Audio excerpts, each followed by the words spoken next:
Assalamualaikum warahmatullahi wabarakatuh dan selamat pagi pada murid-murid tahun 4 SK Kampung Kota. Hari ini kita sambung tajuk PDPR Sains kita dengan tajuk kecil seterusnya iaitu mesin kompleks. Okey. Jadi kamu boleh buka buku teks kamu muka surat 180. Okey, jom kita tengok apa itu mesin kompleks. Okey. Kita dah belajar ada 7 jenis mesin ringkas. Okey, kita belajar baji, tuas, kemudian ada takal, ada gear, ada skru, sata condong.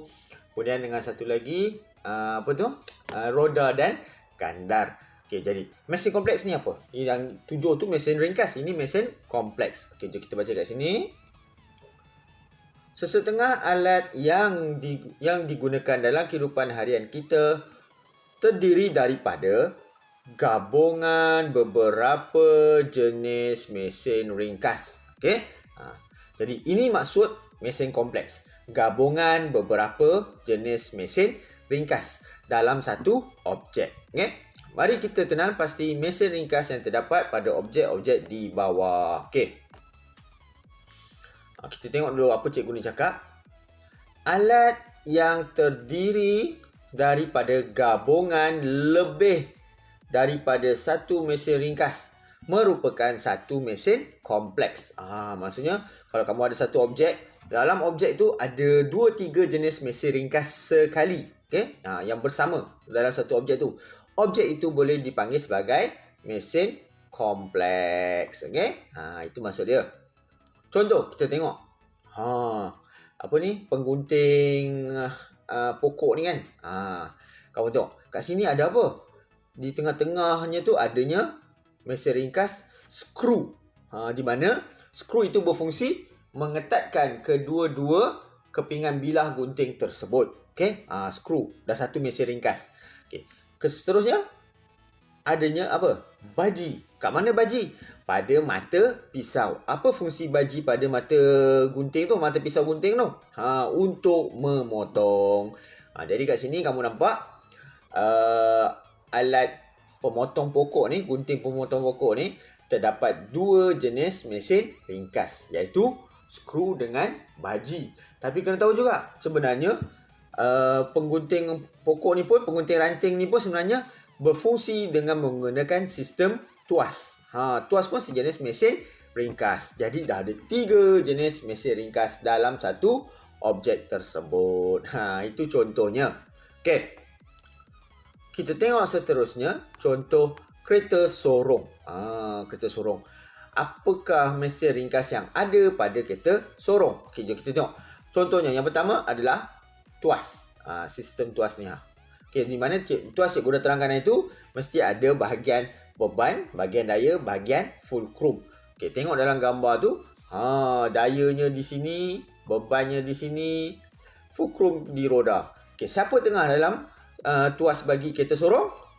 Beban. Okey, beban di tengah. Jadi ini pun merupakan satu mesin ringkas. Okey, kita tengok mesin ringkas seterusnya pada kereta sorong. Skru, ada skru rupanya untuk mengikat roda dengan bahagian badan mesin kereta sorong tu. Okey, skru tu berfungsi untuk mengetatkan dua kepingan. Itu dah kira 2 jenis mesin ringkas. Tadi tuas dengan skru. Kita tengok lagi. Apakah mesin ringkas yang ada pada kereta sorong ni? Adanya roda dan gandar. Di mana skru ni yang tolong ikat ni diikatkan gandar pada roda ni lah. Supaya bersambung pada bahagian badan kereta sorong. Jadi kat situ dah adanya mesin ringkas seterusnya iaitu roda dan gandar.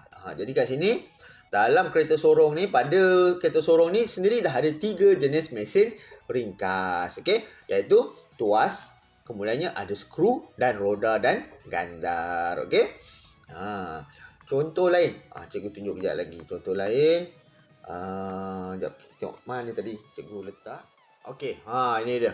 Ini pengetip kuku. Okey, pengetip kuku. Okey, kita tengok kecil je. Objek ni kecil je, tapi sebenarnya dia mempunyai beberapa jenis mesin ringkas. Okey, yang pertama adalah kita panggil ni lah untuk skru lah, berfungsi sebagai screw. Okey.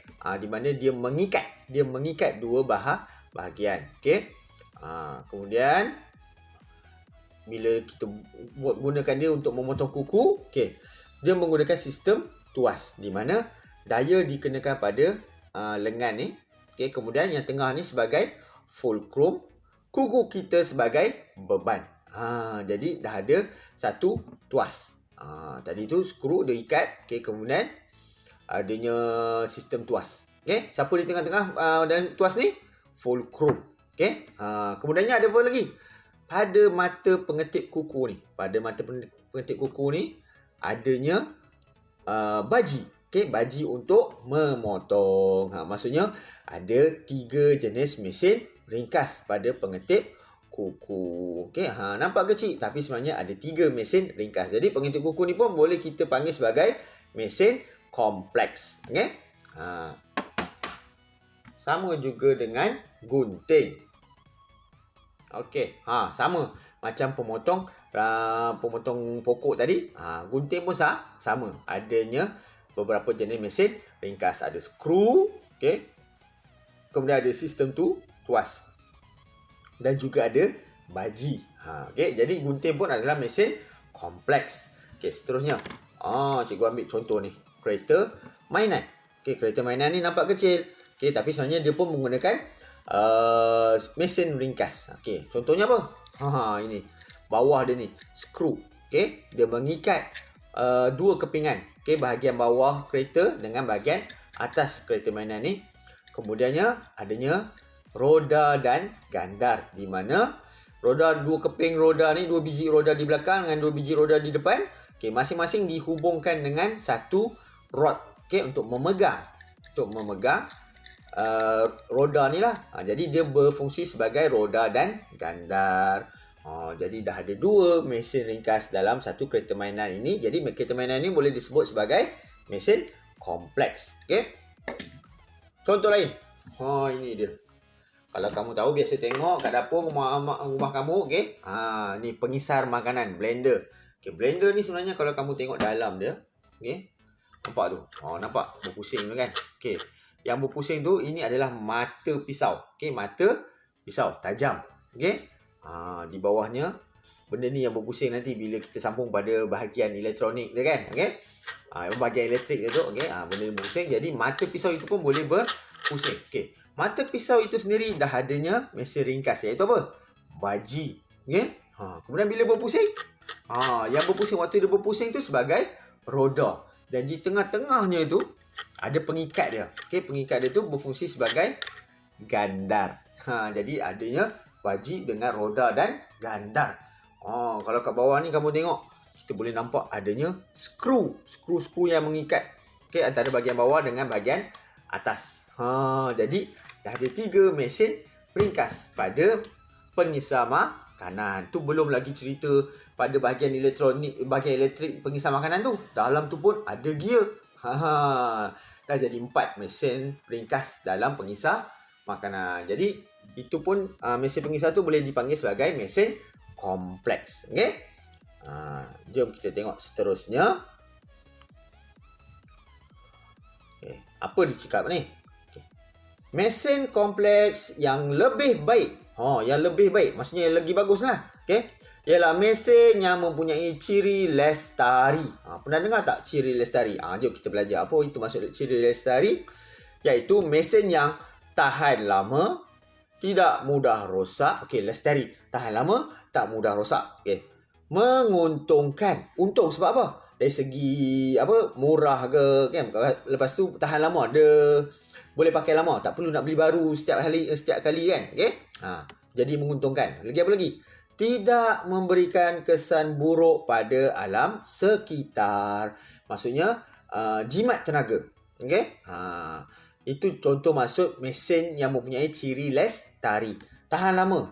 Okey, tak mudah rosak, tak mudah karat. Okey, kemudian tak perlu selalu ganti yang baru. Maksudnya dia menguntungkan. Okey, tidak memberi kesan buruk pada alam sekitar, tidak mencemarkan alam sekitar. Okey, kemudian mudah dan selamat digunakan. Itu mesin lestari.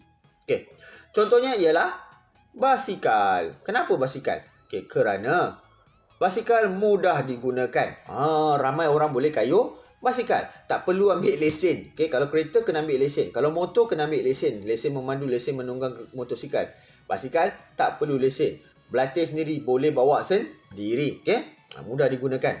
Dan tidak memerlukan bahan api fosil. Tidak memerlukan petrol. Tidak memerlukan diesel untuk bergerak menggunakan basikal. Kamu hanya perlu kayuh. Okay, lagi laju, kayuh lagi laju dia boleh pergi. Tapi kamu cepat penat lah. Kalau santai-santai kayuh, dia bergerak perlahan tapi masih boleh bergerak. Jadi tak memerlukan bahan api fosil. Jadi dia tidak mencemarkan alam sekitar. Okey. Oleh sebab itu, basikal tidak mencemarkan alam sekitar. Itu cikgu cakap tadi, tak menggunakan bahan api fosil. Okey, jom kita tengok contoh basikal tadi. Mana basikal?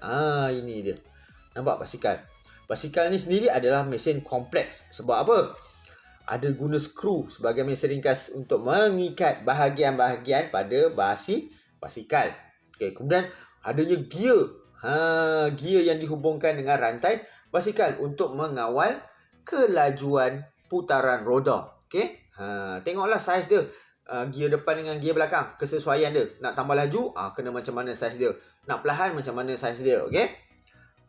Kemudiannya adanya roda dan gandar. Roda dan gandar ni pada tayar tu lah. Dia memegang tempat bahagian yang penyepit bahagian roda tu kan. Dengan roda diikat bersama, ada skru. Okey? Jadi rod tu yang mengikat tu sebagai gandar. Roda tu sebagai roda lah, tayar tu. Okey? Jadi kat sini basikal pun adalah mesin kompleks. Okey, tapi dan dia juga adalah mesin kompleks yang mempunyai ciri lestari. Kenapa lestari? Tahan lama. Okey? Lepas tu menguntungkan. Bila tahan lama, tak mudah rosak, untunglah. Tak perlu asyik nak kena repair, tak perlu asyik nak kena beli baru. Okey? Kemudian kalau nak beli baru, nak tukar bahagian-bahagian dia yang rosak pun harganya murah. Okey? Kemudian apa lagi? Mudah digunakan. Semua orang boleh latih bawa naik basikal. Daripada adik kamu yang kecil yang dah boleh 2-3 tahun 3-4 tahun lah kan. Dah boleh berlatih bawa basikal. Sampailah ke tua boleh bawa basikal. Okey? Kemudian tidak mencemarkan alam sekitar sebab dia tak menggunakan bahan api fosil. Okey? Jadi ada juga mesin kompleks yang tidak mempunyai ciri lestari, yang perlu menggunakan bahan api fosil yang boleh mencemarkan alam sekitar. Contohnya motosikal, kereta, van, bas. Okey, tapi itu pun masih dikira sebagai mesin kompleks. Kalau kamu dah besar nanti, kamu jadi mungkin engineer ke, ahli saintis ke apa ke, kalau kamu boleh membina satu mesin kompleks yang boleh mempunyai ciri lestari, itu lebih baik, lebih bagus untuk menjaga alam sekitar. Okey? Jadi kamu kena faham apa yang cikgu ajar ini tentang mesin kompleks dan maksud ciri lestari. Okay, jadi kamu boleh pergi keliling rumah kamu boleh tengok kat dapur, dekat bilik, dekat ruang tamu ke, kamu boleh kenal pasti objek-objek yang adanya mesin ringkas yang boleh kita panggil sebagai mesin kompleks pada objek tersebut sebab mempunyai lebih daripada satu jenis mesin ringkas. Okey. Jadi nanti kita sambung lagi kelas kita pada masa akan datang. Okay, Assalamualaikum warahmatullahi wabarakatuh. Okey. Bye.